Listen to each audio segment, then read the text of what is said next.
Hello, everyone. It's Michael Jaco with Unleashing Intuition Secrets. I have Joshua Reid and Alpha Warrior. Oh my God, these guys are blowing up the internet. Oh my God. Their shows are like get hundreds of thousands of views now. I'm so proud of you guys. You guys are like revealing so much great info and intel and truth. Wow. Wow. You guys are amazing. So this should be an amazing show. We have already, like we just discussed just before the show, what all three of us have been talking about, and other like Rodriguez and Scott McKay, we said it's coming, and it came today, guys, in DC. Thanks for joining us, guys. Happy to be here. Happy to be here, brother. Appreciate it. All right, Josh, I know you're the man with on a mission with this already. You want to talk about the two, unfortunately, National Guard troops that were shot in DC. So we were having a conversation earlier about the seditious six. And this is the senators and congressmen who were former military and intelligence that came out and said, don't obey unlawful orders. And everybody's thinking that, they're telling the military to subvert orders of their commanders. And I said, no. This is a scapegoat narrative. This is psychological warfare. They are setting up the narrative for something that's about to happen. What they're doing right now, and if we have to look at it like this, is what immediately happened after the seditious six. The White House, Trump administration, they immediately doubled down and said, no, you will obey direct orders from the commander-in-chief. Well, this set the precedent. What happens today? You get two National Guard soldiers shot in D.C. The guy looks like a terrorist. That's just my thought. This is probably going to be treated as a terrorist. If we went from ThreatCon Bravo to ThreatCon Charlie with the military, that means that an event happened, a terrorist event happened. Well, on that too, Josh, you had less than a half an hour ago, Mayor D.C. Browser, however you say your name, she came out and confirmed this was a targeted National Guard attack. Yep. So on the hits of that, the things that we have to look at is, I was talking to Alpha. I said, we're going to have a false flag operation here. And what it's going to do is it's going to prompt and initiate the Insurrection Act. So they are trying to push Donald Trump into the Insurrection Act. And then this is what you will most likely see happen. You'll see an order come down from a battalion commander or somebody in a command control position. And it's going to be, shoot all protesters in Chicago. Now, I'm obviously making this up, but I'm saying this is what potentially could happen. And they could give National Guard troops the order to shoot. And then what happens is they start shooting civilians, Americans. This sparks national outrage. They say the orders came down from President Trump. And then the Democrats come out there and say, I told you, you should have disobeyed those unlawful orders. And now they have everything to hang Donald Trump with, to impeach him, prosecute him, and remove him from office. This is the beginning of a color revolution. And what they're trying to do is spark a civil war, but in the same instance, remove Donald Trump. This is exactly, if we remember this, Brennan, 2014, went in. His financier for the CIA was Eric Ciccamorella. If people remember Eric Ciccamorella, he was the national security asset on the Ukraine phone call, the perfect phone call with Donald Trump and Zelensky that filed the whistleblower complaint with Vindman. Okay, so Eric Ciccamorella, he funded the Maidan massacre in Ukraine that Brennan operated under the guise of the CIA, because they knew that if they could kill over 100 of the protesters, that this would spark a color revolution and the people to rise up against Yanovich and bring in Poroshenko, which is exactly who they wanted installed. That's exactly what happened. And we are seeing the same inklings happening right now. And in the left, the radical left, they are playing their playbook to a T. They are just checking off the boxes. Yep. And what we have is, I think we got some good people in place. I do.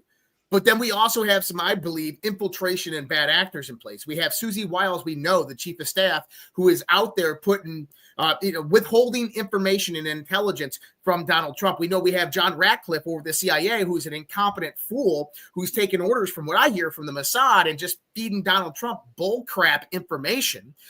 You got Pam Bondi, who's dragging her feet because she doesn't want the establishment to be taken down and their processes and methods of infiltrating organizations and financiers to be known. So she's going to just step on prosecuting these people. So we're in a very critical position here. And I want people to know that Alpha, myself, you, we've all been talking about some type of false flag operation. I've been talking about this for 5 years. I call it the firestorm. And this is what we are seeing right now rising up. We are right at the foot of this.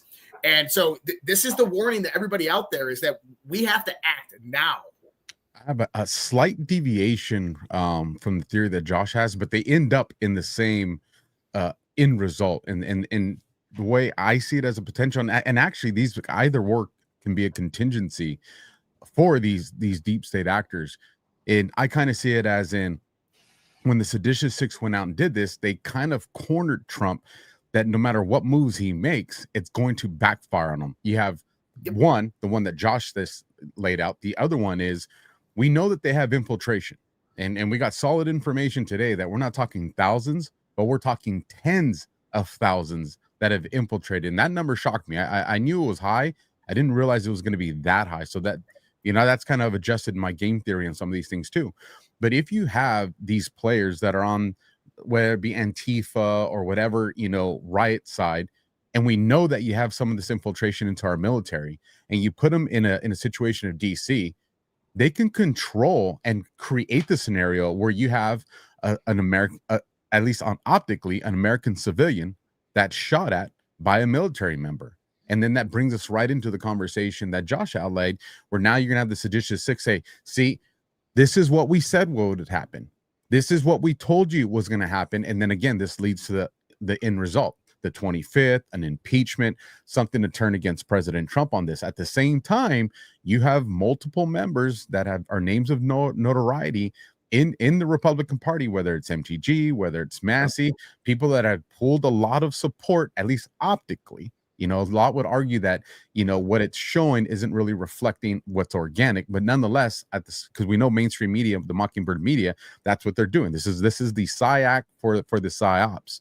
And so I would just tell people is you have to use your judgment and discernment on what you're going to see unfold. And I'll give it back to you, Josh or Mike on this. Me and Josh were in Florida about 2 weeks ago now, almost 2 weeks ago. And we had the opportunity to speak with some very important people while we were there.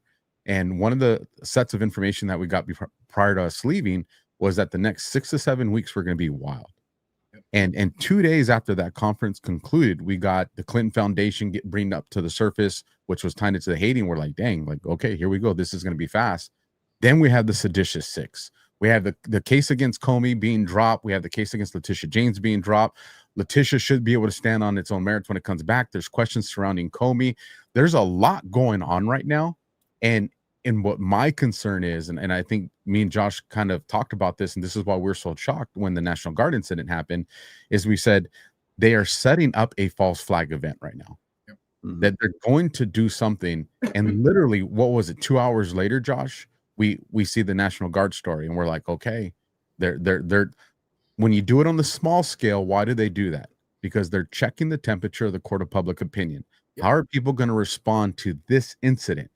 Do we got to push more propaganda, or do we already have people on the edge of outrage? And if we have people already on the edge of outrage, then we can deploy the massive false flag that we have planned. So we also have Eric Swalwell, I think less than 2 hours ago. He said that he claims U.S. military members have privately told him they are prepared to save us from President Trump. So they're all in. They're coming from every single angle on this. That's dangerous, Mike. Well,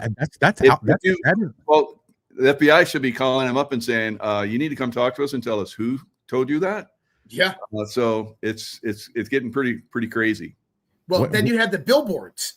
Did you see these billboards that are going out there? Oh my God. Who paid for that? I want to know that too. Right.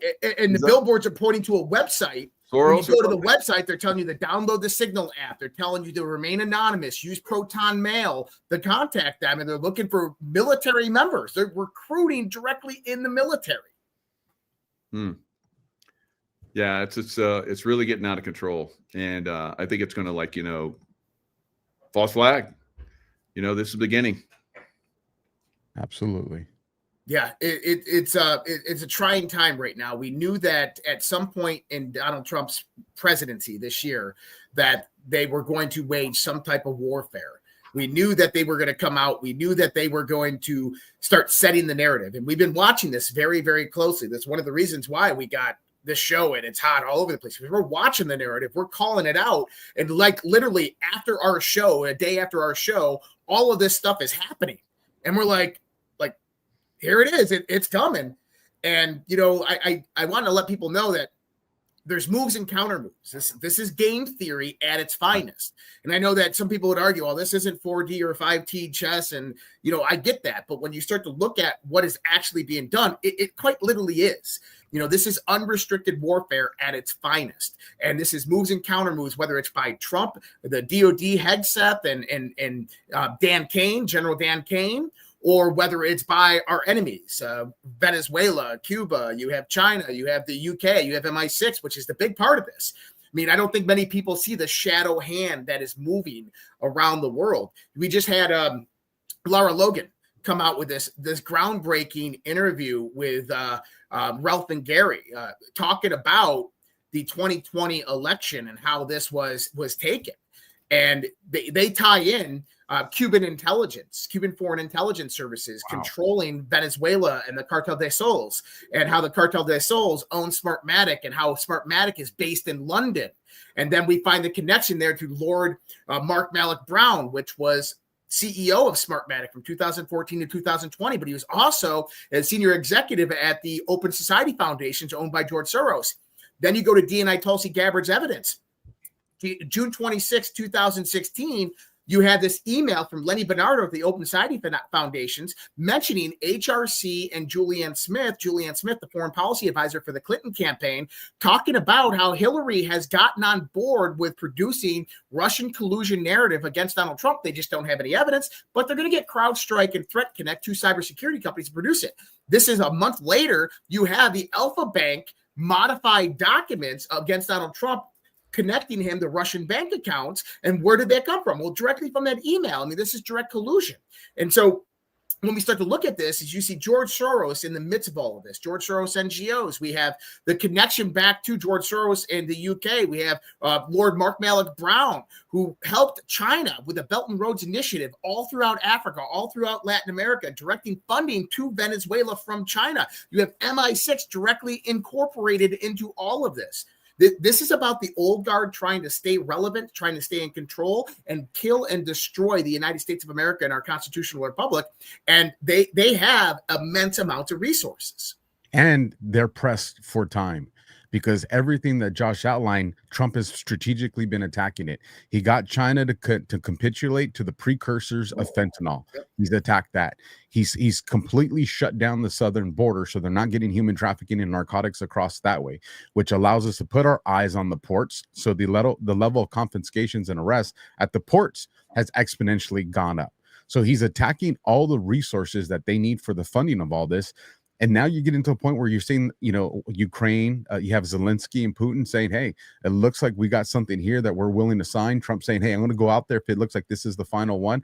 All this puts pressure on the deep state to say they got to move now. And then on top of that, Trump also, he recognizes midterms are only a hop and a skip away with as far as who's going to announce that running, who's not going to run, where the campaign fund's going to go. He's already started doing his endorsements. So all this puts that window of opportunity for either side, how they're going to react, to be somewhere between December and January. I mean, that's the 60-day window that you have right there.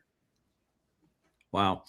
Now you guys have this new program on Rumble, DEFCON 0, and it's like I said, it's crushing it. You guys are really Badlands media. You guys are like really crushing it over there. Hundreds of thousands of views, amazing information. I got wind of it. You know, I've been following you guys on and off wherever you're at, but that really has sparked a lot of interest in people. Where are you guys getting your intel? I know, Josh, you're like an intel and unbelievable guy, and Alpha, your intel ability, I mean, I've done shows with you and you're like, yeah, this just came out and this is what this is. I mean, we've done shows where we're like, yeah, this is bullshit, bullshit, but you guys are like just so ahead of a lot of this stuff. So tell us, you know, what you're seeing, how are you getting this intel, and how is it working for you? I'll start off and navigate this carefully. One of the funny things is me and Josh, every now and then we'll come across something and we'll make a phone call to each other. And we're like, are we talking to the same person? So we'll kind of laugh. And a lot of times it's, there's, no one's giving us classified information. Just want to be, very, very clear about that. But people are seeing, you have very smart people that can go to any of the channels or social media where me and Josh operate, and they can look at, the past, 7 days, 21 days, 90 days, 6 months, and they can kind of derive from that and granted, I'm sure, AI analytics and assessments are in play here. They can kind of see, okay, where's Alpha going? Where's Josh going? And when they're together, what their collaboration of thought, where's that take them? And I think what that does is they say, okay, these guys are on the right path. Let's give them some more information on what they're doing here. And what we've noticed is when they provide us some information, they don't tell us, hey, well, sometimes they say, hey, this is, like we were given a specific timeline, the next 6 to 7 weeks, but it's not always like that. Sometimes it's, hey, check this out, or hey, reevaluate your thought here, which then makes us start to do a little bit more research. Or retract your statement. Or you were a little off right here on this one, and you might want to go study this manual here. And then we'll go look and we'll be like, that's what we miss. So Michael, I'll tell you a little story. This is kind of funny, and I'm not going to mention any names, but I was telling this. Sometimes I get dates mixed up and I get little details just mixed up. And I was talking about this nuclear incident that happened in Minot, North Dakota, when a AGM nuclear warhead was on a B-2 bomber and went across the country and nobody noticed. And I said the details wrong. I said it was in 2008. It was really in 2007. I said it was a B-52 bomber. It was a B-2 bomber. And one of the people watching the show, they text a few people, and sure enough, the pilot of the plane saw the video. Wow. Came back and corrected the record. Oh, that's fantastic. So I mean, we got some good contacts. And what I'm saying is there's no classified information. We just have people who are understanding what's happening at a higher level than us, guiding us in the right direction. And I think one thing Josh will agree with me on, and we actually talked about this last night. It's I think it was last night, the day's blend, but we said what people say is important, but what people don't say is also very important. Yes. And what we've noticed is when me and Josh are off on our information, we'll get corrected, and that correction will come pretty fast. So when we do have a theory or we recognize a pattern and we play out that scenario and we're waiting and the correction doesn't come, we're like, okay, so we must be on the right track here. Yeah.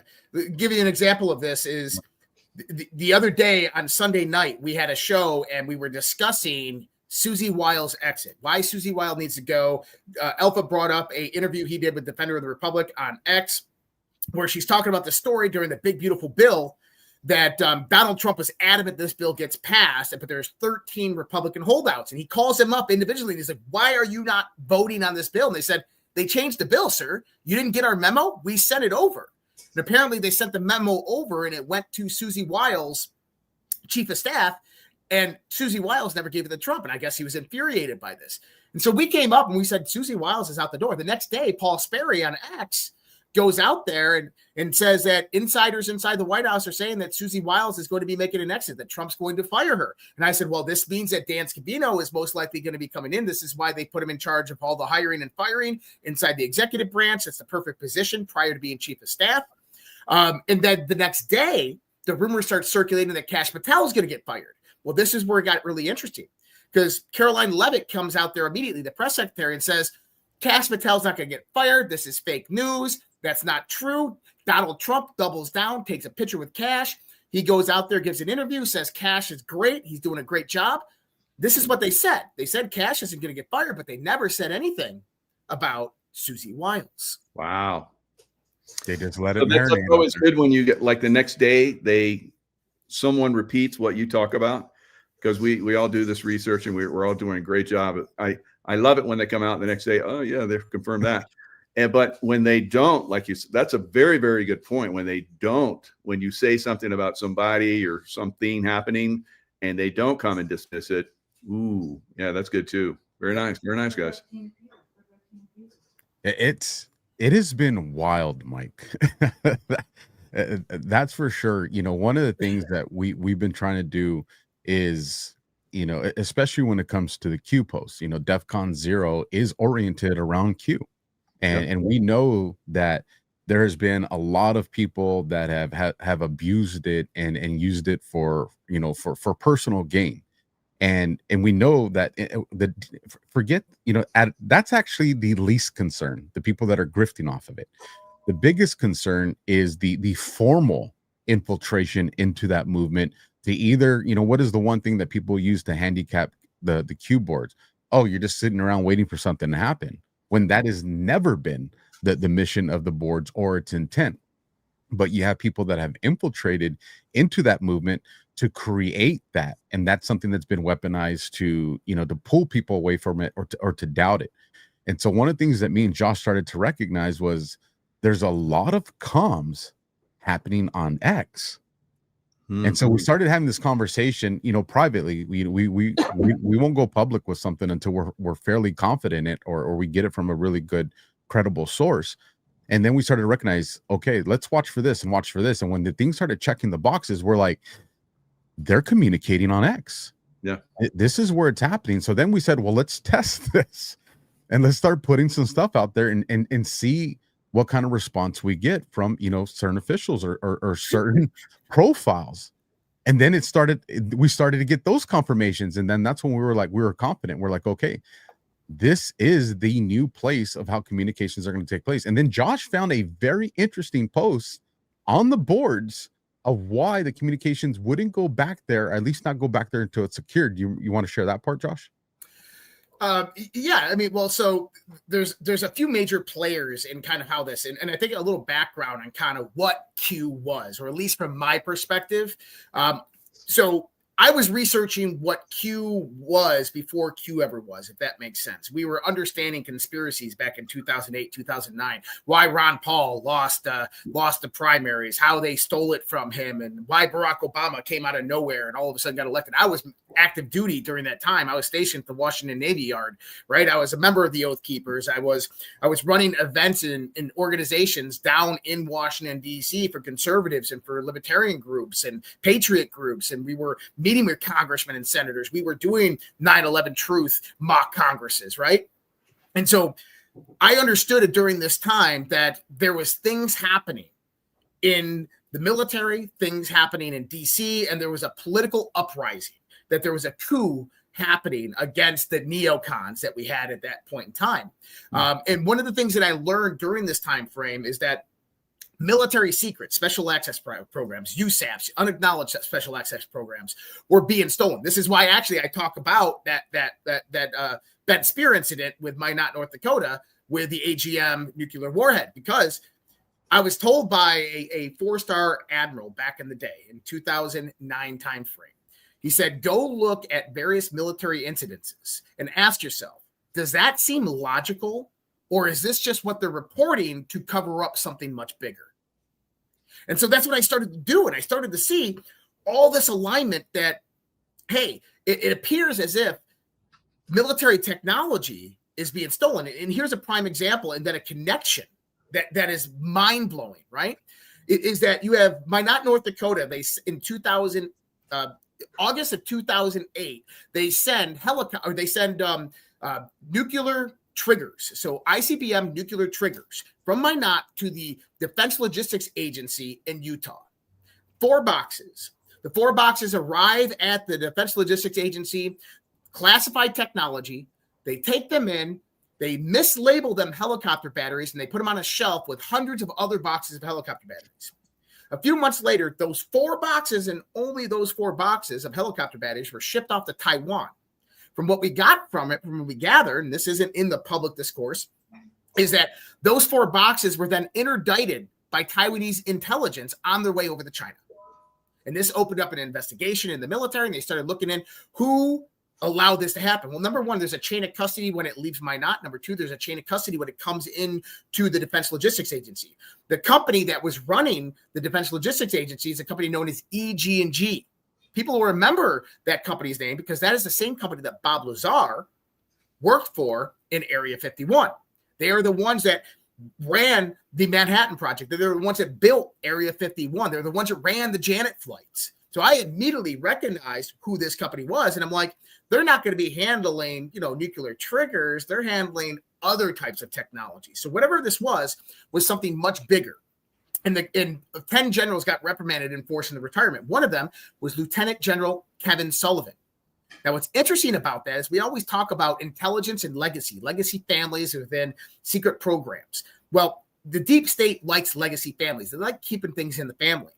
And so Kevin Sullivan adopted a son by the name of Jonathan Sullivan, who just happened to be Jaden X, the filmographer, on January 6th in Washington, D.C. in 2021. Now, that's not a coincidence. It's because they keep things in the family. But what I began to see is this operation that was underway. And I kind of mapped it out over the years. But when you get to the Q part, 2017, what you have is a psychological warfare operation designed to wake up America, focused on Christians, on patriots, focused on conspiracy theorists, focused on veterans, to get them to begin to follow breadcrumbs, to research and to investigate, to get out there and speak out about what they are discovering. It came off the hinges of Pizzagate. And it goes back to one of the things General Flynn said in 2016 is that this was an insurgency, folks. This was irregular warfare at its finest. We have an army of digital soldiers. We have to take back the idea of information.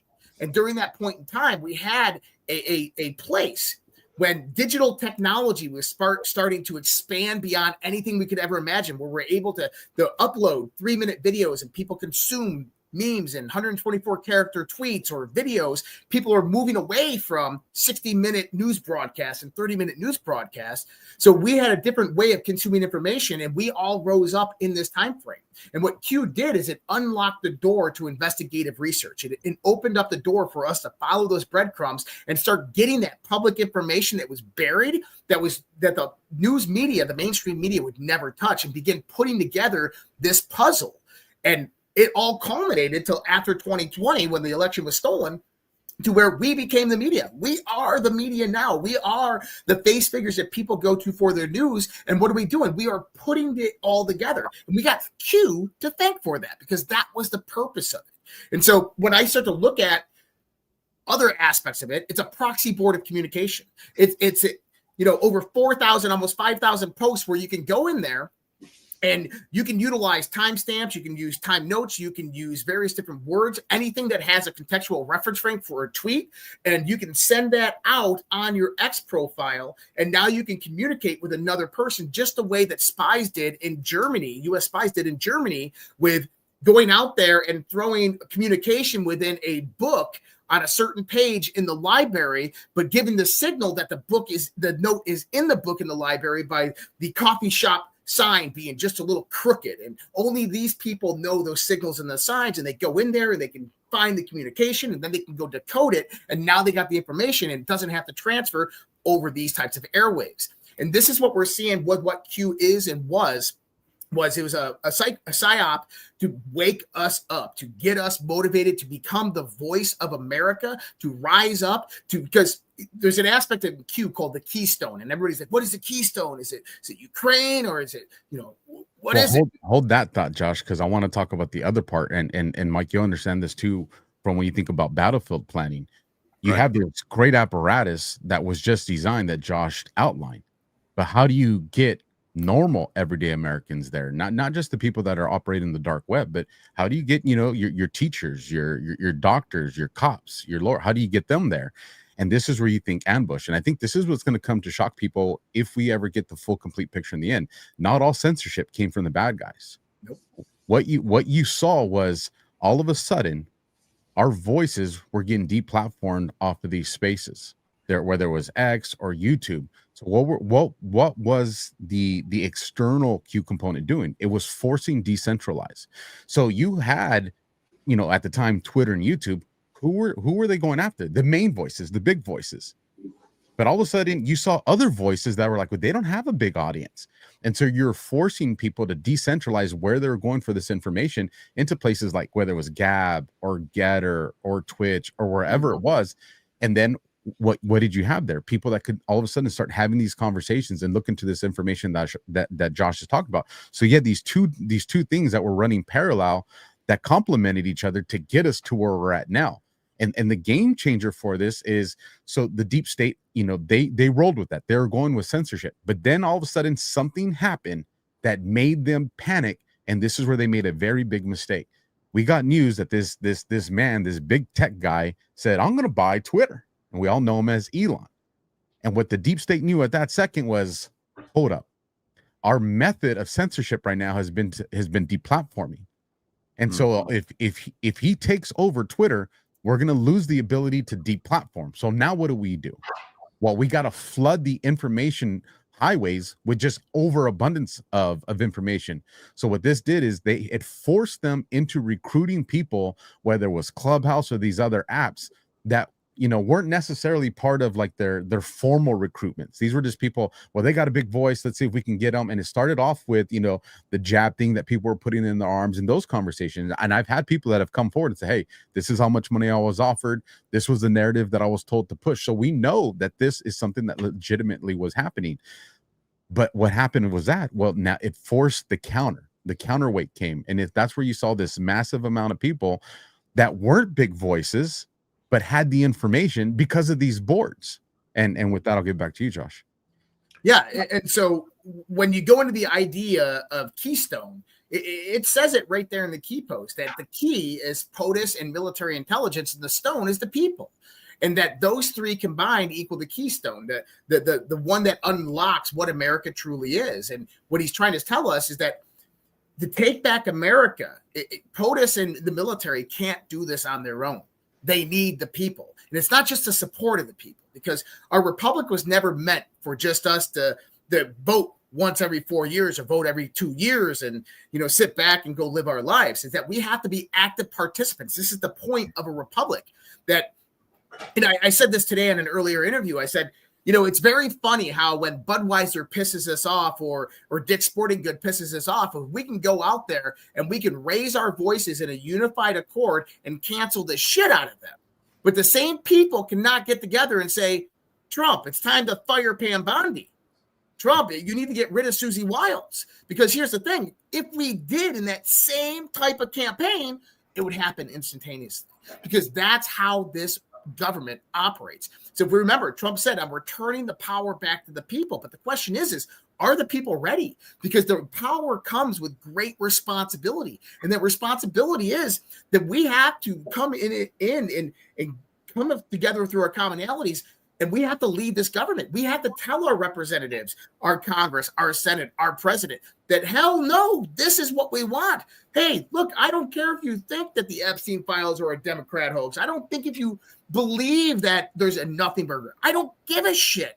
I want it all released. I want it all unredacted. And I want it yesterday. I want to know all the people that are on that list. I want to know the methods and the uses. I want to see the integrative nature of how Jeffrey Epstein ran the finances for illicit organizations and then funneled that into legitimate finances, laundering money for the billionaires of the world, for the criminal cartel organization known as the CIA, and for basically showing us everything and how it works. That's the main reason why they're not releasing the Epstein files. It has nothing to do with Epstein or the victims. It has nothing to do with the people on the compromise. It has everything to do because it exposes the network of the deep intelligence apparatus, how it moves money, how it influences elections, how it overthrows countries, because that is the truth. But here's the thing is they're trying to protect the system. And you know what? Fuck the system. Stop protecting it. It's time to release it. And if we came out there in the same united accord as we did against Budweiser, it would happen tomorrow. Brilliant, brilliant. Now the Seditious Six, I was on a roundtable last night with senior enlisted senior officers. All of us were in unison in denouncing the Seditious Six. Now we've heard that the Seditious Six, were informed by the CIA. So now we're talking that what you're just talking about.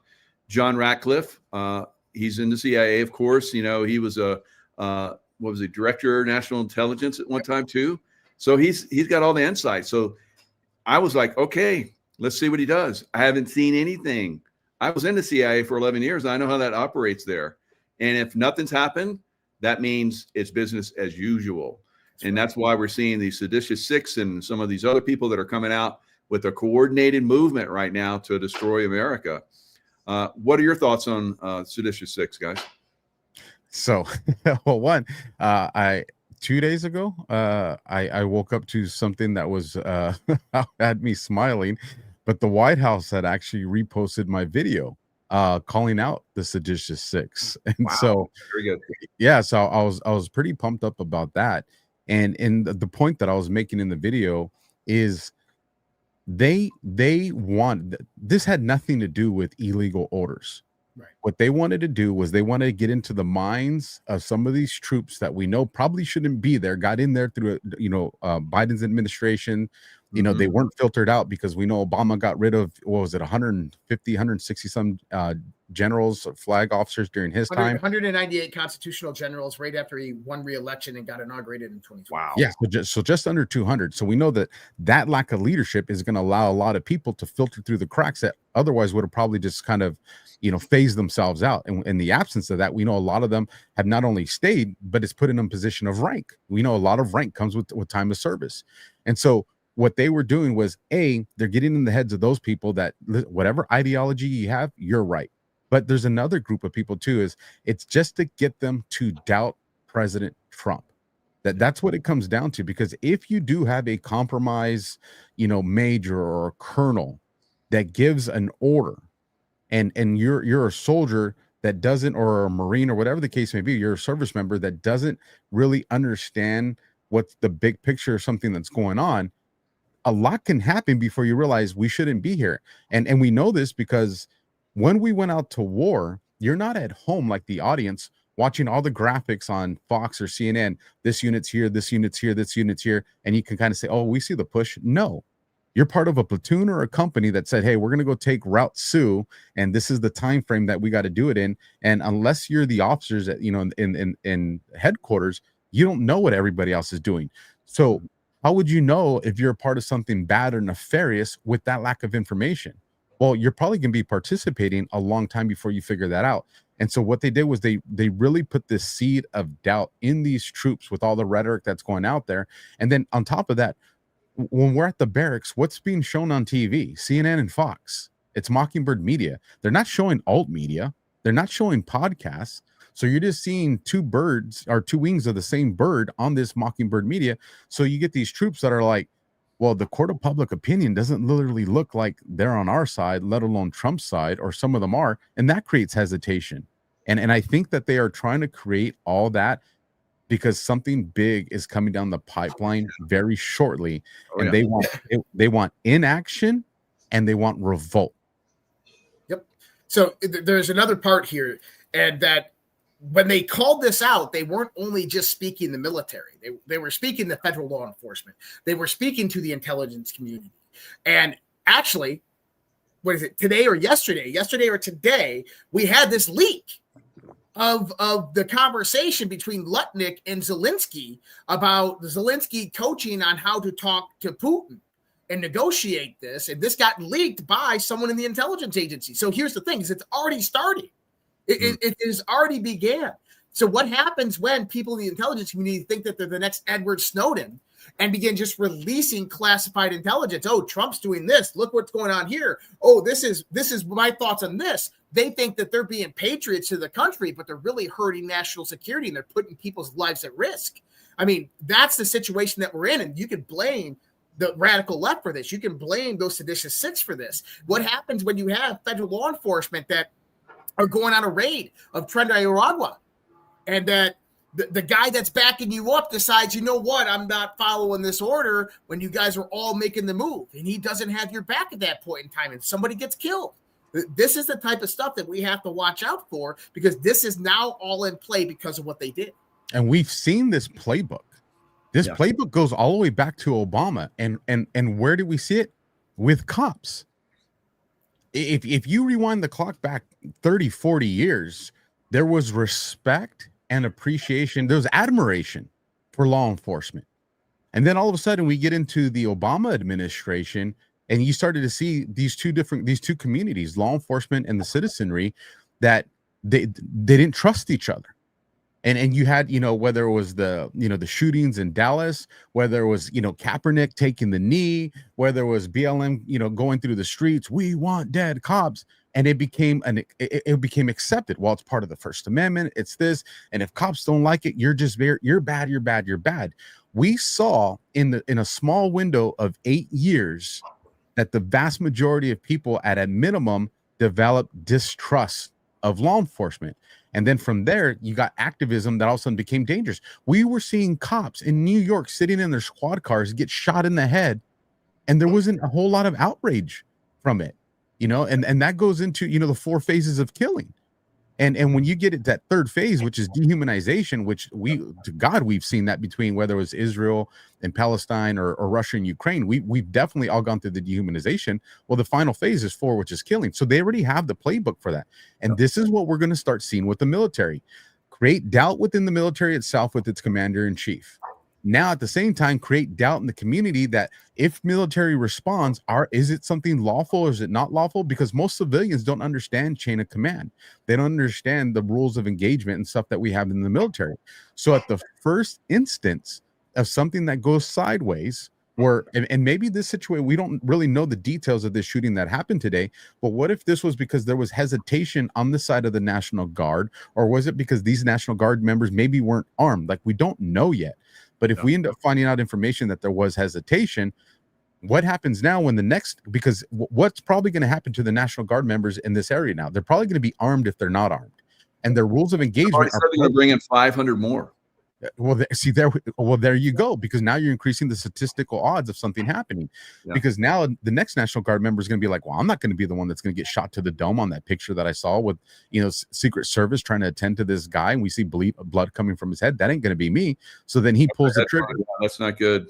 And then it's all plastered over the media like we saw with Floyd. It's the same thing we saw with all the BLM stuff, but it's going to be pointed at the military. Why? So this way, any movement that Trump makes with the military is going to be seen as him overstepping the powers of the presidency. And they were trying, and I truly believe that this is what we saw happening in LA. I think that they were trying to test the timing, how much resources, what's the window that Trump will deploy this, what level of use of force is he going to allow the military, the Marines, and the National Guard to execute there, and how much jurisdiction are they going to take over local law enforcement? And I think both sides weren't really trying to show their hands, but I think it was because this was always the plan, what we're about to step into in the next few weeks. So I got an update on the shooting in DC. You ready for this? Yeah. National Guard shooter identified as Ramanullah Lakanawal, 29, of Afghanistan, entered the United States under the Biden administration in 2021. It has begun. Yep. So let's look at, we've talked about how there's going to be these false flags and eventually war in the big cities. Do you think that Venezuela they know that it's about to get hit, and the cartels, run all the way back to these big cities? And they control the governors and the mayors and all that stuff. Do you think maybe that's one of the reasons why they're trying to push this right now? So a few things about Venezuela. So did you listen to the Gary Bernstein interview with Lara Logan? I mean, they put out some great information. I saw that, but yeah. I haven't gotten to see it yet. For a little bit of information for people out there, you have the Cartel del Sols. So the Cartel del Sols is not their generals don't have stars; they have suns. So the Cartel of the Suns, the head guy is Maduro, and the generals are like the capos, and they run all of the cartels and gangs in that organization. You have Tren de Aragua, which was trained in prison by the Maduro regime with Iranian intelligence. I mean, they had 500 operators of Tren de Aragua that were trained by Iranian intelligence, and then they were the first deployable assets into the United States of America, followed by 5,000 of their army afterwards. You have Margarita Island off the coast of Venezuela, of which since 2011 through congressional testimony has been a haven for Hamas, Hezbollah, Houthis, Iranian Revolutionary Guard. I mean, when we're talking Hezbollah, we're talking about Hezbollah Unit 910. This is what Todd Bensman testified in 2022 in congressional testimony, that was coming over the Texas border in troves, not hundreds, thousands. 5,000 is what they interdicted at the Texas border. They're told by the Biden administration, let them go through. This is trained by the Iranian Revolutionary Guard. And where do we put them? We put them in U.S. cities. And so this was just one small part of a larger piece. And so Hamas, Houthis, Iran, you would have Iran's foreign minister who was in Caracas on the night of the 2020 election with Donald Trump, watching with Maduro as Venezuela, Iran, Soros and friends, and the UK, MI6, stole the U.S. election from Donald Trump. So we have this big connection that, and I look at these, or like countries like Venezuela, I look at them as, I call them autonomous zones. It's like Ukraine. Ukraine is being like liberated as an autonomous zone right now by Putin, in my belief, and that Trump and Putin are basically going to split up the resources and tell Zelensky to kind of take a hike. But Venezuela is another autonomous zone. It doesn't have any international oversight. These countries can do anything that they want, and they're very rich, they're very wealthy, and they're very powerful. When the Cartel of the Suns, the Cartel del Sols, came into power, they seized the $4 trillion of assets. 4 of their top billionaires hold about $2.1 trillion in actual money and capital, and this is what they utilize to fund a lot of these international organizations and operations. You have Cuban Intelligence Agency, which runs a lot of their operations throughout Latin America and throughout Mexico. You have China that came in with the Belt and Roads Initiative all throughout South America, Latin America. They control the Panama Canal. They've been funding the Mexican cartels, supplying them with uniforms and weapons and equipment. Last year, when we heard man-pads were coming over the southern border, these were directly from Chinese special forces troops that were operating with the cartels in Mexico that were bringing over resources in the United States of America. And so when we start to look at this, we have to understand that the Biden administration allowing 23 million people into the United States illegally wasn't done just because we love people and we need to diversify our gene pool. It was done because they were preparing for a war. They were bringing their members of their army over our southern border, and they were implementing them. So why did we have 2 million Chinese military-age males? Because that's the cleanup crew. That was part of the deal. China funds a lot of their operations after the color revolution's over, and this is how it would look like. And I know we talked about this with Scott and Nino, is that you would have Hamas and Hezbollah, you have Trinidad and Radwa in a city.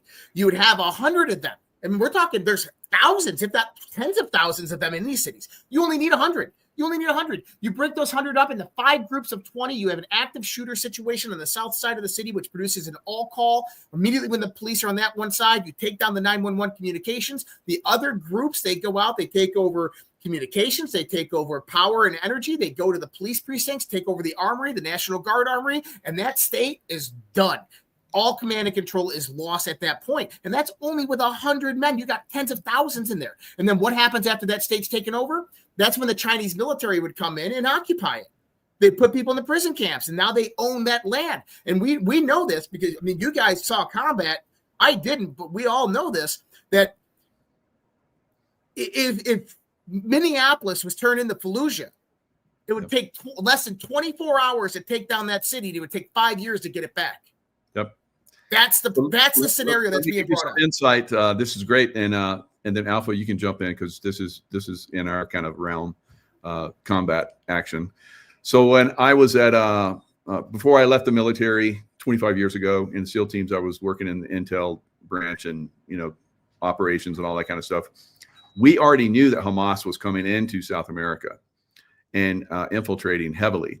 10 years before that, 35 years ago, when I was at SEAL Team 6, we were already discussing going into Venezuela 35 years ago. So we have known about this for a while. We have planned about this for a long time. I think we're coming, obviously, to a head with this. What were your thoughts, Alpha? Well, one of the easiest things that we can do, because now we're talking about military, we're talking about war strategy on domestic soil.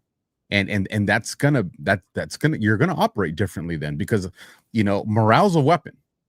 And one of the things that allows us as gunslingers to operate the way we do when we're in foreign ground is because you don't have the concept of worry about your family, because your family's secured, so you can focus on your job. Well, when the war unfolds on U.S. soil, all of a sudden there's a new variable that even our most elite have never had to really deal with. And that's, is things at home as secure as I think it is? And anytime you introduce a variable into the formula of a combat strategy, that just makes everything more dangerous. Now, one of the things that law enforcement can do right now in collaboration with the military, and this is where you're going to need the guys that were prior intel, prior SOF, that are now in law enforcement, need to speak up.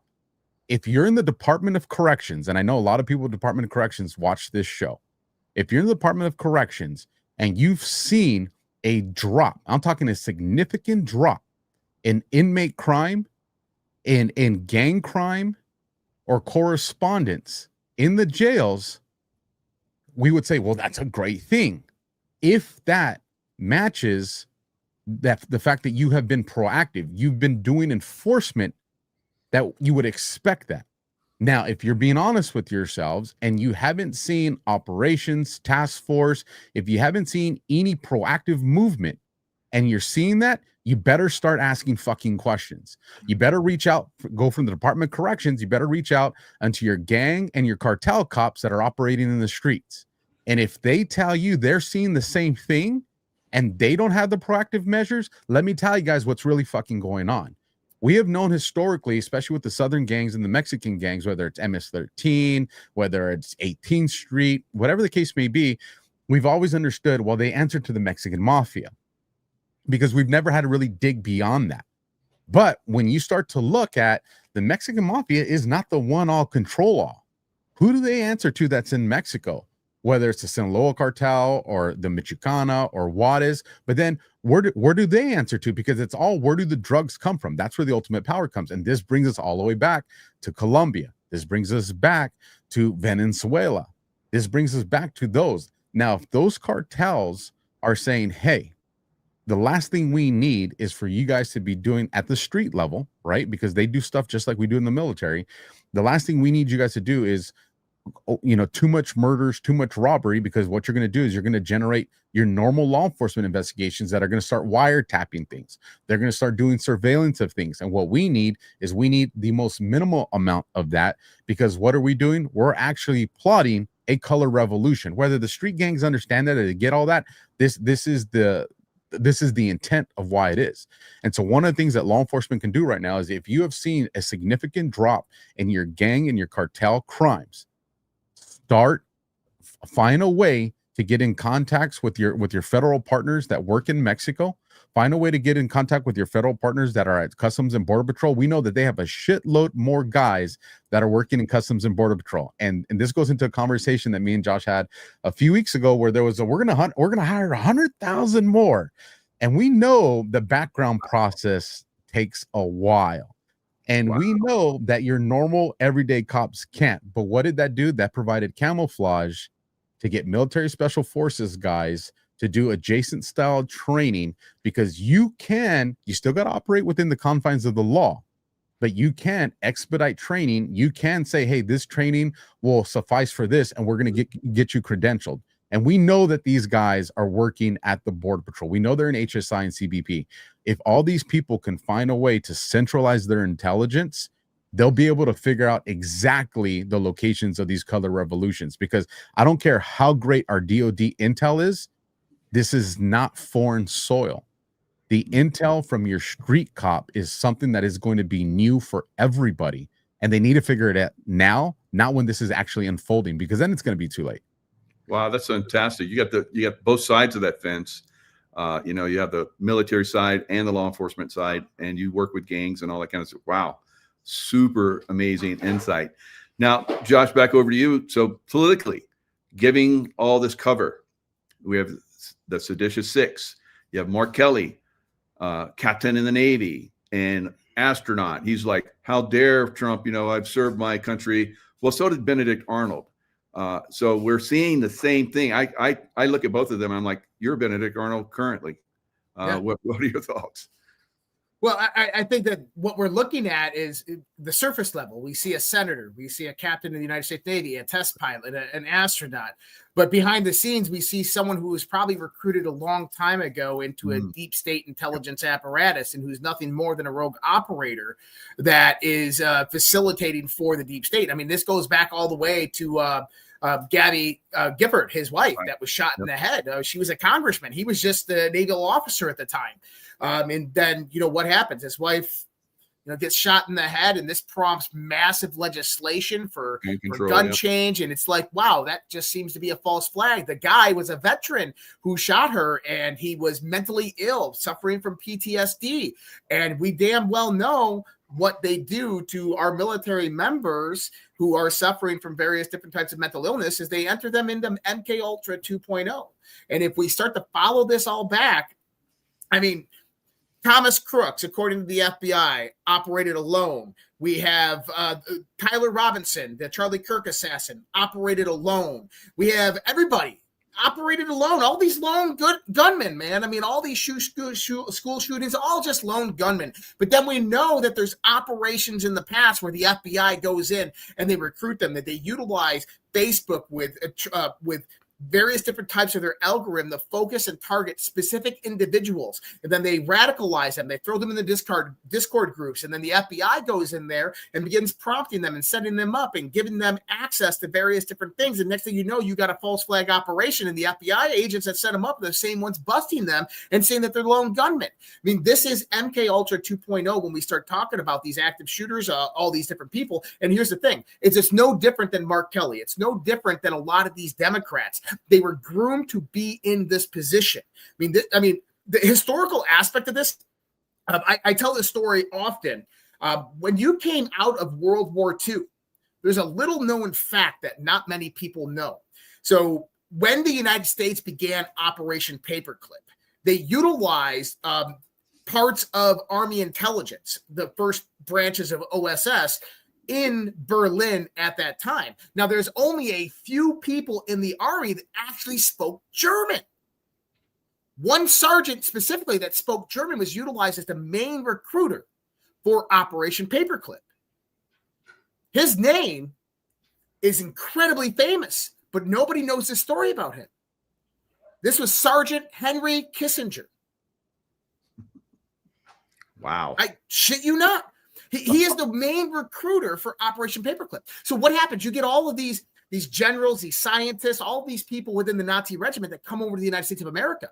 Well, what do we do with them? We're going to put a German-speaking, white-haired, white, blonde-haired, blue-eyed German girl into an American school on a military base right after World War II? That's asinine. You're not going to do that. No, you're going to put them in families, high, powerful families. You're going to put them in public or private schools, right? So they're going to get adopted into these other families. Well, that's how the Fourth Reich infiltrated the United States of America. Absolutely. They had these groomed children that go and begin infiltrating these high-class, high-level societies. Like I always talk about LDR, Lynn Forsythe Rothschild, who married into the Rothschild dynasty and is now one of the wealthiest Rothschilds on the planet and runs all of their philanthropy and organizations. Well, here's the thing. She's not a blood Rothschild, but she runs the majority of their organizations. Where does she come from? New Jersey. Her mother was a school teacher. Her father was a military officer. Oh, well, wait a minute.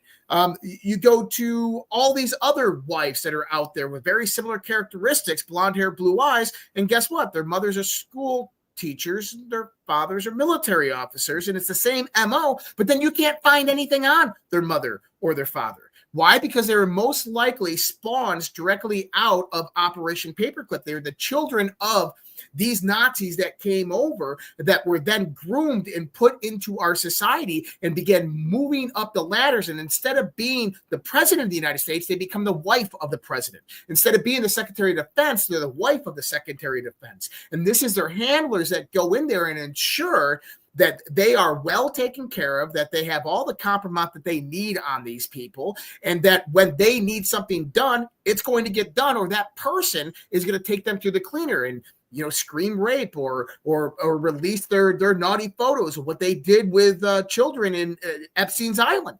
This is how this system works, and it's very old, it's very ancient, it's very evil, very satanic, and it's been operating for a very long time. And so when I look at these people like Mark Kelly, I immediately go to that perspective because honestly, I think what we are dealing with is a very, not just a radical ideology. We kind of get confused with that. It's like, it's a radical ideology. No, we're talking about a cult. We are talking about a deep, dark, evil, satanic cult that the majority of the people that are in it have no idea that they're even a part of it. But the people that are at the top echelons, the people that are in positions of power, they're capos, the generals that are positioned throughout the world, they know exactly what they're doing. They understand that they're working towards their greater good. And people are like, well, what's their greater good? Well, it's 85% depopulation of the world. It's eugenics. It's modification of the human genome to make us inferior and them superior through technology, through AI integration, through genetic manipulation, increasing their intelligence and their strength to make themselves demigods in the eyes of technology, to make us completely enslaved and inferior underneath them, because that has been their goal since the times of Babylon. Wow. That's fantastic. So yeah, the political realm is definitely infiltrated and part of the problem. We see the Bush family. I've had Sheila Holm on, and she's basically revealed that the Bush family are the sheriffs of Germany. They grew up in Germany. They were with Martin, all the top guys, that were Germans, and during their time frame. George H.W. Bush was in the German Navy at 16 years old, born in Germany. So he couldn't have been president, but he was. His father, once they changed their names, Prescott Bush, and then George H.W. Bush Sr. Became CIA head, and then the president of the United States. So the infiltration was happening long before Project Paperclip, and it is still ongoing. So uncovering this, understanding this, and taking that system down it's like scaling Mount Everest without oxygen. It's crazy, but this is what we're faced with right now. But what do you think? Are we going to be successful with this, Alpha? I think we are, and I was looking something Josh said just cued me off to go look at to see if Trump had posted anything. Because we know he's been posting a lot on Truth, but he doesn't do a whole lot on X. And sure enough, a few hours ago, he did post on X, and it was the screenshot from his Truth Social post, and it was at 1:59 my time, so it'd be 4:59 p.m. Eastern time. And this is the post for those that haven't seen it yet. The animal that shot the 2 National Guardsmen, with both being critically wounded and now in 2 separate hospitals, is also severely wounded, but regardless, will pay a very steep price. God bless our great National Guard and all of our military and law enforcement. These are truly great people. I, as President of the United States, and everyone associated with the office of the presidency, am with you. Now, I wanted to see, hey, is there any relevance to this timestamp? And I definitely think there is. When I went to the boards to look up 4:59, it has a December 25th date on it, which is right around the corner. But this looks like a operational message. I don't know if I can want me to share this so you guys can see it. Definitely. Mike, what I'm looking at real quick. Here we go. So you can bring that up when you want. And 4:59, for those that don't really understand the boards, just pulling that off the timestamp. Well, what's it say here? It has 10 and in brackets 10:9. Operational window. And then there's a series of codes there that I'm going to say are for an operator, that your everyday, a non or digital soldier is not going to be able to probably decipher that. So chances are that that's something for an operator. Secured floor is yours. Twitter FW, Twitter kill rogue, and then you have confirm, white. So, and this is reference the shooting that happened with the National Guard. I think he just calmed out to one of the operators that's out there earlier on how to deal with this, and the fact that he took this Truth Social post and he put it to Twitter, and he has Twitter FW_.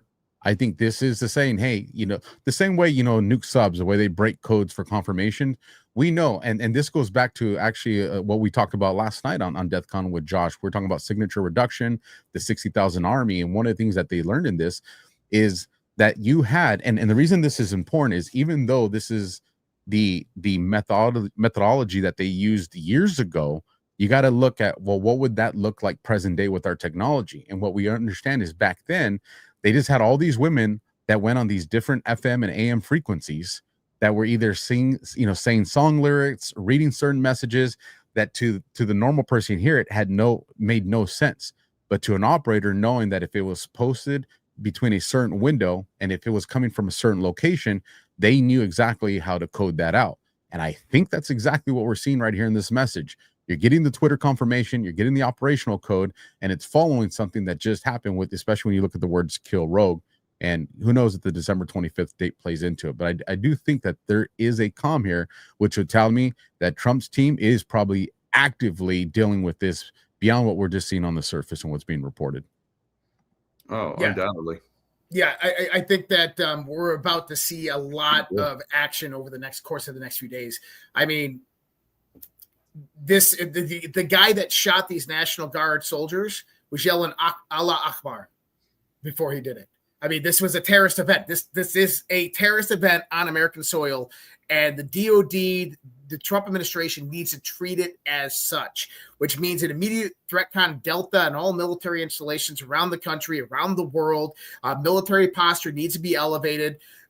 We need to start activating, I know that we don't want to go this way, but he's got to start thinking about national security directives. He's got to start thinking about continuity of government. He's got to start thinking about the Insurrection Act, because this is where this is going to lead to. This is just one of many. This is one of probably a million radicalized fundamental Islamic terrorists that are in our country that came over in the last 4 years from the Middle East, that's a member of ISIS or ISIL or Hamas or Hezbollah or Taliban. They are here. And I'm not trying to scare people. I'm not trying to, get people to think in fear. I mean, most of us, I think everybody on your audience as well, is well armed. So we're okay. But I want people to understand that there is a direct threat to the United States of America, that I've said from the get-go, these people will never give up power and control, that they will scorch this earth before they ever do. And we are at the scorched earth moment because of the information that just came out over the last few days of the 2020 election fraud, uncovering their whole system of operation, shutting down the whole computer system in Serbia, exposing the Venezuelan network for criminal enterprise, human trafficking, gun trafficking, drug trafficking, arms trafficking, all of this, how that black money moves from illicit activity into the financial coffers of investment banks in Switzerland or in London or in the United States on Wall Street. That system is being exposed, and that's their greatest fear, because that is the lifeblood that keeps them going. And so this means for them, it's game time. For them, it is all hands on deck. We are about to have the green light to go, which means that the Trump administration better be ready. I think before you've seen that green light, if people are looking for markers that are going to show that green light, look for either the firing or reassignment of Ratcliffe and Susie Wiles. Yep. And Bondi, even Bondi. I think before you see a move on Bondi or Cash, you got to see a move on Susie Wiles first. Because if you see the move on Susie Wiles and then all of a sudden you see more activity come out of there, then you can isolate it to, okay, this is what was preventing them. If you make a move on Susie Wiles and things still remain static, then you move to the next tier, you take out Bondi. You take out, and when I say take out, I mean replace, just for the people that want to take things out of context. You fire her or replace her. When you do that, if all of a sudden you see more activity out of the FBI with Cash and Bongino, then you know, okay, it was Bondi that was handcuffing them. If you remove Bondi and you still are not getting activity out of the FBI, well, then you're talking about an entire lineup change that President Trump's going to have to do across his administration. But I think if you start off first with Susie Wiles and Ratcliffe, I think you see those as strong markers that it's go time with that. Yeah. Because now, the FBI has to do something. Oh, he has to do something right now.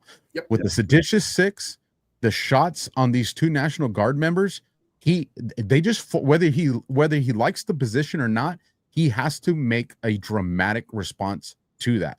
And that requires more than just bringing people in for questioning. Correct. Yeah, I think it might be this weekend. So when it really kicks off, but it's hard. I don't like to predict, because that's always 99% of the time wrong. But it looks like it's moving in that direction. So we'll see. regardless, we're moving in that direction. So I'm glad you guys brought up the Muslim extremism. It's throughout America, and you know, Alpha, you and I have fought in those areas. The extremists are the ones that run the show. They completely control everybody else in those countries. Once they get in charge, once they get in power, the people, it could be like 1 or 2%, kind of like what we've seen in America. They control everybody. So what are your guys' thoughts on the Muslims if this kicks in from the extremists? You know, and this goes back to Obama. They've wanted the religious war or the race war in our country to unfold. They've wanted that. They've seeded all the variables there. They just need a triggering event for that. I think Trump making this move on designating some of the factions of the Muslim Brotherhood, I think that's an indicator that he recognizes how close they are to activating that scenario. And I think what he's doing now is he's tapping into, because here's the thing. If they're designating factions of the Muslim Brotherhood as terrorist organizations, that means they have the authority to now monitor them, track the funding, and that's going to take them behind the scenes to stuff that maybe, at least legally, they probably weren't supposed to be monitoring, now that they can monitor. So I think you are going to see that. Abbott making that first move in Texas kind of shows the precedence for that. And again, it's what both sides do. When Abbott did that, what do you think Trump and the administration did? They went to social media, they went to podcasts, and they started to look at the court of public opinion.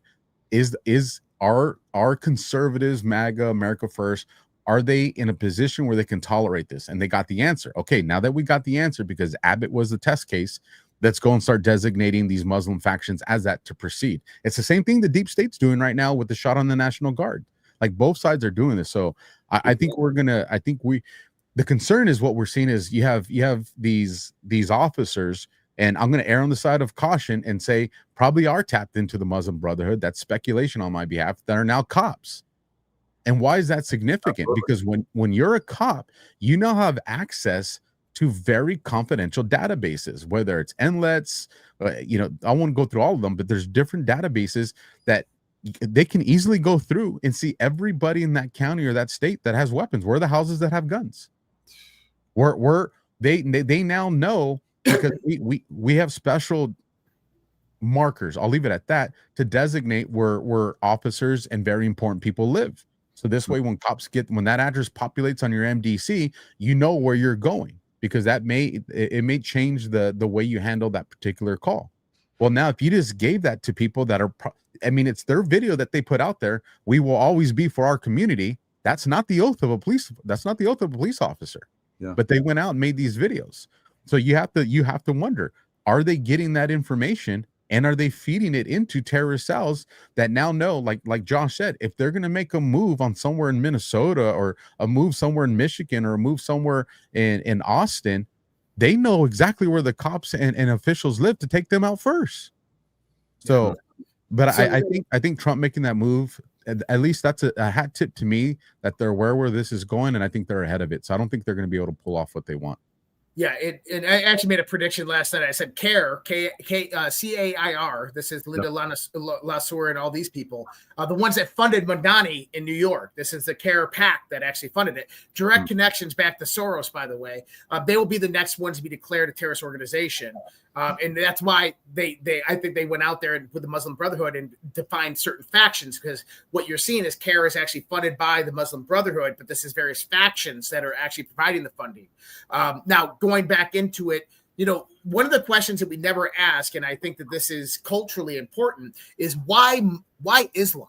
Why was Islam chosen for this? And they absolutely were groomed and chosen for this. And it's because of the Muhammad doctrine, right? Muslims have this 1,400 years of history of conquering empires by one person moving into a village. One person moves into the village, they infiltrate. People are like, hey, you're a nice person. Oh, great. Yeah, move in. Oh, another one moved in. Oh, they're awesome. The next thing you know is they completely infiltrated, and all the white people or the black people, they're moving out. And then what do? They intimidate. They replicate and they intimidate. So they replicate, they get their progeny in there, and then they intimidate. This is what you're seeing in London and all throughout the UK right now. Okay. after intimidate, they exterminate. They make sure, they ensure, they take over that land, and they take it over for good. And they start with small towns, they move on the cities, then they move on to entire countries. And within 200 years, they will own this entire country if we allow it to happen. And this is why they chose Muslims as well, is there's this cult-like obedience that is brought about by Sharia law, that is brought about by Islam, where you don't get this with cartels and gang members, right? That their biggest fear is death, of what the cartel is going to do to them or their family. With radical Islam, it's about what God's going to do to me if I disobey my Amen, right? So you have this whole different theological, ideological perspective that comes with these, where there's this mass obedience to where the 29-year-old will go and shoot 2 National Guard soldiers point blank in the head, yelling Allah Akbar, and he gets arrested and shot and beat up, and he don't give a shit because he's going to heaven and getting his 99 virgins and 2 goats or whatever it is, right? This is why it is them. And if we slowly allow them to integrate into our society, this is what's going to happen over a long period of time. Now, do I think that we need to take action or we need to be Islamophobic? No, absolutely. I'm not Islamophobic. I know many people who are Muslim. They're actually really great people of the community, but they're not radicalized. They're not people that have had generations of trauma through mass war because of a country in the Middle East that starts with an I, or because of, the military-industrial complex or whatever it might be. But at the end of the day, there's an infiltration in the United States of America. It wears many different faces, but there's one single hand that's leading it. And how does a Trump administration deal with this? Going to what Alpha said, people got to remember the legend of Phil Haney. Phil Haney, DHS, Department of Homeland Security founder. He was a DHS whistleblower in 2010 under the Obama administration. He called out the Muslim Brotherhood and the infiltration within our local communities, within our local governments and police forces, and how the Obama administration, through the Department of Homeland Security, destroyed the evidence and wouldn't allow it to be released. He was on the John B. Wells radio show on January 28th, 2021. And he says, John, I'm going to meet with a contact next week. I'm going to have some breaking information. And John says, well, I hope you're not suicidal, because I'm not suicidal. I have a new girlfriend. Life is great. A week later, died, single gunshot wound to the head in an underpass in California, ruled a freaking suicide. I mean, this is what we're dealing with here. We've been warned. And I mean, I don't want to scare people, and I hope that I don't, but we have to understand that there is a threat. There is a direct threat, because us taking back our sovereignty, our freedom, our rights, our liberties, our personhood, our individuality, that's a big, big gambit against a system that was designed to control us. I have a 41-second clip for you, Mike, if you want to share this. Bridget Gabriel, she's a national security expert. This document, I think she explains it here, but this document is official. This is evidence in a court case, for those in case she doesn't explain that part. Understanding the role of the Muslim Brother in North America. The process of settlement is a civilization jihadist process with all the word means. The Ikhwan, which is the Arabic word for brothers, must understand that their work in America is a kind of grand jihad in eliminating and destroying the Western civilization from within and sabotaging its miserable house by their hands and the hands of the believers, so that it is eliminated and Allah's religion is made victorious over all other religions. Is this clear? They don't mince words, do they? She's awesome. Yeah, I love her work. But I've been in the Middle East for most of my career as a SEAL in CIA, almost all of it in CIA, and they don't integrate well at all. Nope. They have their own culture, and anyone that's outside of their culture, like we're seeing in London, like you're talking about with the rape gangs, they dehumanize, and they dehumanize everyone that's not Muslim, and they're open game. So we've seen the rape gangs, and you were talking, Josh, about how police forces are infiltrated. They're absolutely infiltrated in London. So this is definitely something we need to be aware of and start to look at very heavily. Muslims as a whole, or like Christians as a whole, or like Jews as a whole, they're good people.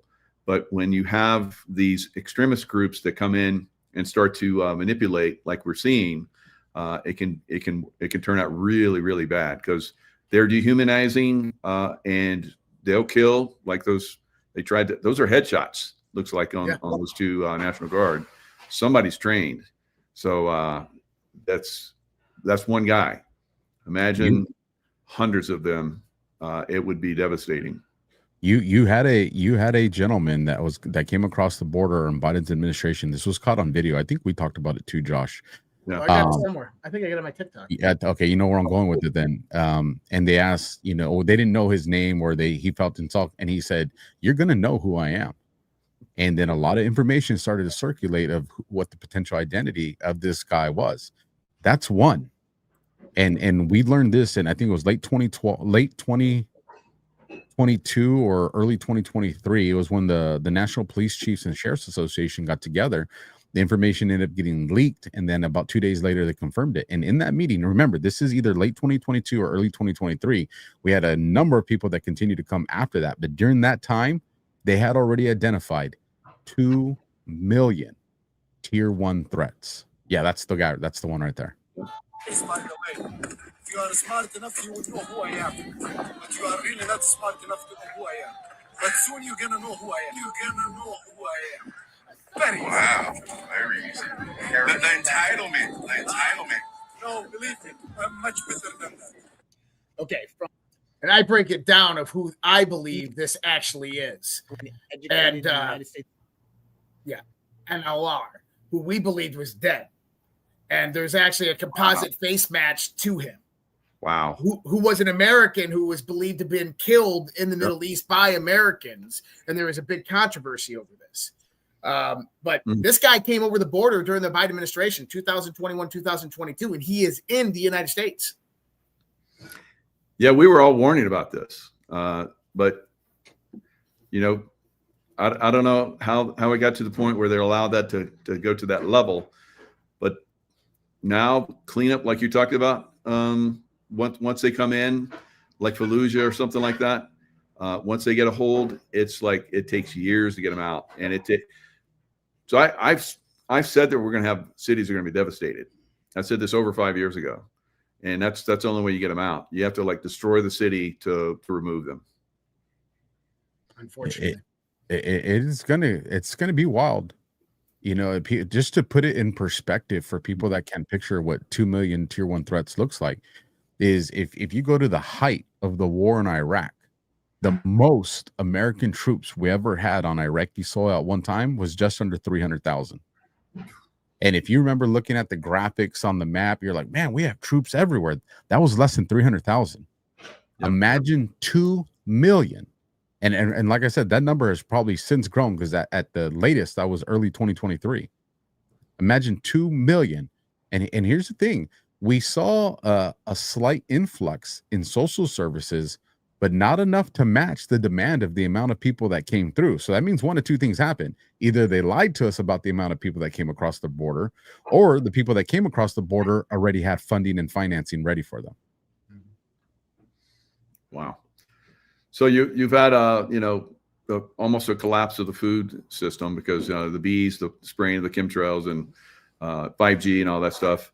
I had a guy on talking today about how that can be reversed, but still we have some serious issues going on with our crops and food supply.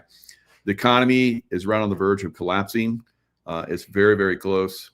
What are you guys' thoughts on the way things go with economy, the food, and so forth? And President Trump even said, I think a couple of days ago, have a couple weeks of worth of food around. Yeah. It's one thing that I cover all the time. And so when I built out the idea behind the firestorm, it was kind of a conglomeration of a color revolution fitted in with the Bolshevik revolution, kind of the stages that they went through. And so what you see social and cultural destabilization. You see political and institutional infiltration. But above that layer, you see control of the supply chain, and you see the attacks on the infrastructure. And if we go back to the Biden administration, you remember when we were reporting on it, over 239 food processing and manufacturing facilities in the United States were set on fire and destroyed during the Biden administration. We got to remember that there was a tax on infrastructure, right? And so we had that. But all of this is set up because when you have the institutional infiltration, the societal and cultural collapse, and then you have the attacks on infrastructure and supply chain, you have global economic collapse. You have World War III that gets promulgated out of this. And right now we have what I would call a liquidity crisis. And we actually just saw an example of this the other day. When the Japanese bond rate skyrocketed from near zero to almost 5%, you saw Bitcoin just drop down from 110,000 almost to 87 to 86,000. You saw S&P 500 drop 500 points. You see all these other stocks dropping. And the reason that is because large institutions don't use their own money to buy Bitcoin and stocks. They use borrowed money. They use the derivatives market. So what they do is they'll go out there and take Japanese bonds, and since they're so stable, they'll use them as collateral to go out there and borrow money on margin, and then they'll go buy Bitcoin. And from the Bitcoin, they'll go buy U.S. tech stocks. So when the bond rate skyrockets up, you get a liquidity crisis to where they got a call on their carry trade, and now they have to liquidate their assets, and you get these global assets begin to decline. And so one thing that we have to understand is that, probably 60 to 70% of the global markets are nothing more than credit. They're marginalized systems. They're credit borrowed on margin, and there's not enough liquid assets to back it up, which means that we are literally one day away. Anytime that those bankers want to pull the rug, they can pull it, just like they did in 1929 to buy everything back up the next day on the bottom of the market and put the U.S. into bankruptcy. They can immediately do that again. And this is why we got to get rid of the Fed system. This is why we got to go to alternative, decentralized, parallel systems, right? But it's very plausible. And Michael, I'll tell you that if the Insurrection Act happens, if Donald Trump makes the moves that we hope he does, you are going to see an economic reaction, probably like we haven't seen since 2020 and COVID. I agree. And part of that's because of the way the deep state designed it. Yeah. And me and Josh were talking about this. They designed it to, if you try to destroy it, you collapse the regular operating economy because they intertwined them. And this was a defense measure in the way they did it. So if you try to take down the way we finance our operations and all that, you're going to destroy all of the economy. So it's something the that dark money channels. If you take down the illicit, so if you take down the human trafficking, the drug trafficking, and the arms trafficking networks of illicit money, you take down the actual economy because they're directly tied into each other. Because you have the trillions of dollars of dark money that's flowing from illicit crime into the financial institutions as usable capital, which is then going and getting invested into the economy. And so if you start to take out these large human trafficking cartels and drug trafficking and arms trafficking cartels, you actually collapse the global economy. And they've integrated this together. And I think Trump was aware of that. And I think that's why, and we've talked about this so many times as well, Trump created something I don't think that they were accounting for. And I think that's why he's weaponized tariffs as a way of making sure that, this is the backup chute. And then when you look at the resources being the way that we can finance in a sovereign wealth fund, and I know Josh has talked about that at length, I think these were the different instruments that Trump had ready, knowing what was going to happen when this system finally got exposed. And I think we're very close to that. Incredible. All right, gents. What an absolutely incredible show. I know you guys go for hours. That I would love to keep you here for hours, but I know you got other stuff going on. But tell us a little bit about your other work and how people can reach you. Yeah, you want to go first, Josh? Yeah. Number one, X right there, Real Joshua Reid. You can find me there. My Substack, Red Pill Project, .substack.com, or my website, Red Pills, REDPILLS.TV. Best places to find me. The work that I have, I do the Daily Dose podcast on my channels Monday through Friday. I do DEFCON 0 on Tuesday nights, Q After Hours on Sunday nights on Badland Media. I'm very active on Substack and X, so the best places to find me. Absolutely, yeah. AlphaWarrior.tv. You'll find all the main stuff. Obviously, you can find me and Josh doing DEFCON and Q After Hours over there on Badlands. And we'll give your your audience, Mike, a little exclusive here. A new show coming down the pipeline, folks. We don't have any time, but we found a way to fit something where there is no time. And so look for probably around the beginning of the year, a new show, Black Box Conspiracies, and big plans for that. Very nice. Very nice. Yeah. You guys are you gents are taking it to the next level. So, so honored and appreciative of your work. And, I've seen you guys start and you've gone to the moon. Unbelievable. Good job. And I would like to share one thing with you, Mike, and your audience. I want to say I'm very grateful and thank you. And for the audience that's been following Mike for quite some time, you'll know he was one of the first people that gave me a story when the corrupt, tyrannical government was trying to bury me. And when Mike brought me on the show, a lot of people don't know, but I had less than $80 in my bank account. I did not know where I was going to get grocery money. I was stressed out. I was like, how am I going to pay for the internet? Well, who cares? It was food. $82, and you brought me on the show, and your audience donated thousands of dollars in a very short window, and allowed us to pay people back, get some grocery stuff. Like I am where I'm at because of people like you, Mike, people like your audience, that at the beginning, when no one knew my name, no one knew my face, I was just the guy with a story. And it was, podcasts like yours and Scott and Nino's and others that brought me on and gave me an opportunity. I would not be here, and I would not have the opportunity to do what I'm doing right now if someone like you didn't take a chance on my story in the beginning. So me and my family are very grateful for that. Oh, that's fantastic. Yeah, we love you guys. And so thanks so much for what you do. And appreciate you. Yeah. And I know my audience loves you. So and they're going to be very excited to watch this, those that didn't yet. So definitely you guys that are watching, hook up with these guys and their other channels. They're crushing it. As you guys saw, they're really cutting edge with their information now. So thanks a lot much. Thanks, guys. Appreciate you. Happy Thanksgiving, everyone. Gents, wow.